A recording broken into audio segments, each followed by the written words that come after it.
So for the sake of this video, I'm going to be the instructor therapist. I'm the trainer, and I'll be training Aiden, who's going to be the educational assistant for Sam in this case. So to begin, I'm going to teach you about Sam's picture exchange communication system, which is her PECS. So inside you'll find just some basic pictures that just depict her needs, her wants, how she feels. There's some personal information in here as well if she needs to communicate that to anyone. So we have the alphabet, we have weather and seasons, we have types of meals and types of foods, her preferred foods. There's also some emotions to depict how she's feeling. Some personal photos as well. We have some daily living tasks with necessary items. We have the days of the week as well as the signs for American Sign Language and some clothing. Oh, and we also have the calendar as well for the months of the year. So the reason why we're using PECS for Sam is because she is nonverbal. She's level 2 ASD, as you know. She's been with us at the center for 4 months now, and we've been trying to implement the PECS, but we feel that would be most effective if you implement it as well with her during your sessions with her in the morning at school. So to begin, I'm going to run a baseline with you just to see how you're doing with PECS. Okay. Don't feel like you need to know what you're doing right away. So I'm going to pretend to be Sam. Give me a question and I'll provide the answer. Sam, which season is it cold?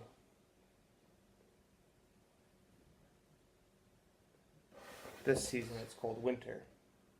Okay, so what we did there, you did provide a clear and concise discriminative stimulus. You asked me what season it's cold in. I didn't answer, and there was no error correcting that you provided with me, which I will teach you.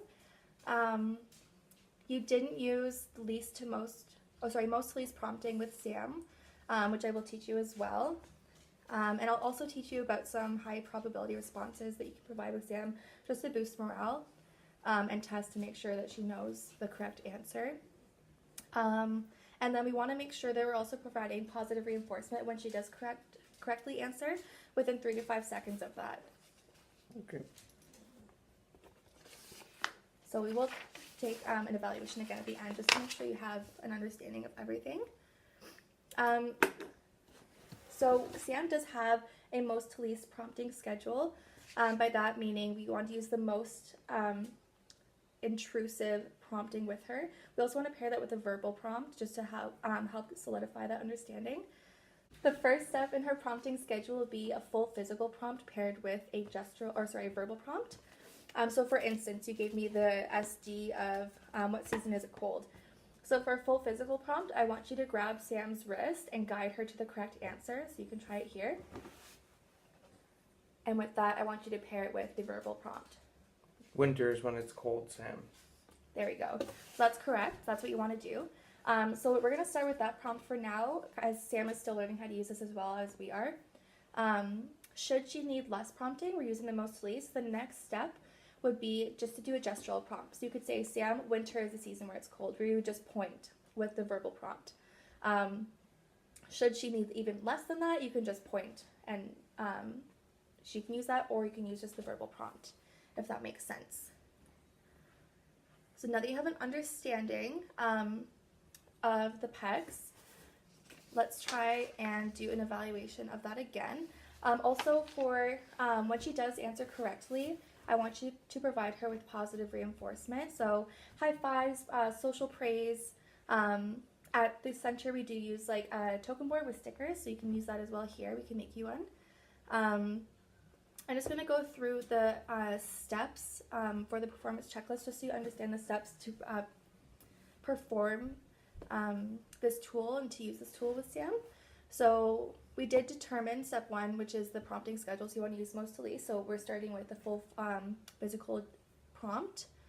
What you did correctly in the very beginning was providing a clear and concise SD, so you did that perfectly.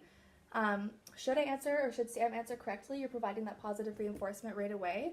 So a sticker, high five, social praise, anything. So should Sam answer incorrectly, you want to do error correction. So ask me the same question again. Sam, which season is it cold? So I answered incorrectly. I pointed to summer. So at that point, you want to do error correction. You would say, no, Sam, winter is when it's cold. You would do the full physical prompt. Following that, I like to use high probability response correction with Sam just to solidify her understanding. So should I answer, or should Sam answer with summer, you're going to correct her, say, no, winter is when it's cold. Then you can do a high probability chance of response where you can do, Sam, clap your hands, touch your nose, re-administer the SD, and then provide her with the full physical prompt with the positive reinforcement afterwards. And then you have it. Okay.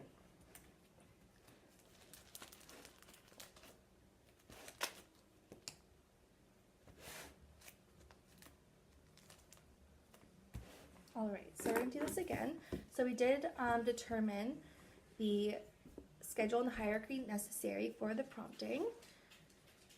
And you can begin. Okay, Sam, what do you wear in your hands when it's cold? No, Sam, you wear mittens on your hand when it's cold. Good job, Sam. Sam, clap your hands, touch your nose, and what do you wear in your hands when it's cold outside? Good job, Sam. Perfect. So we're going to go over the evaluation. So you did provide Sam with a clear and concise SD. That was perfect. You did do error correction when it was necessary because I did answer incorrectly. You did use the mostly's prompting, so you did the full physical paired with the verbal prompt. You did provide me with a high probability of correct response. And you did re-administer the SD.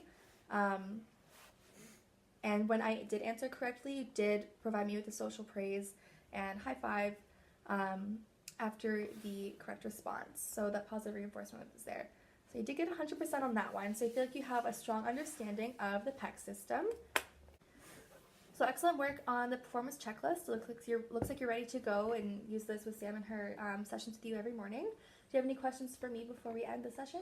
Yes, what happens if Sam is trying to communicate but she can't use her PECs? Okay, so that's a great question. A lot of the times our kids with ASD, they can be hyper or hypostimulated. They can be overwhelmed, as you've seen in your line of work.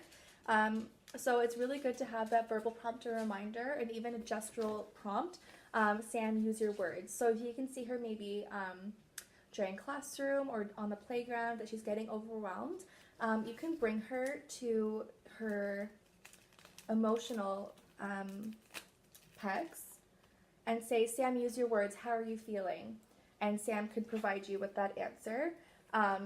If she is struggling to provide you that answer, just go off your what you're seeing out of her. Is she sick? Is she shocked? Is she hurt? Is she mad?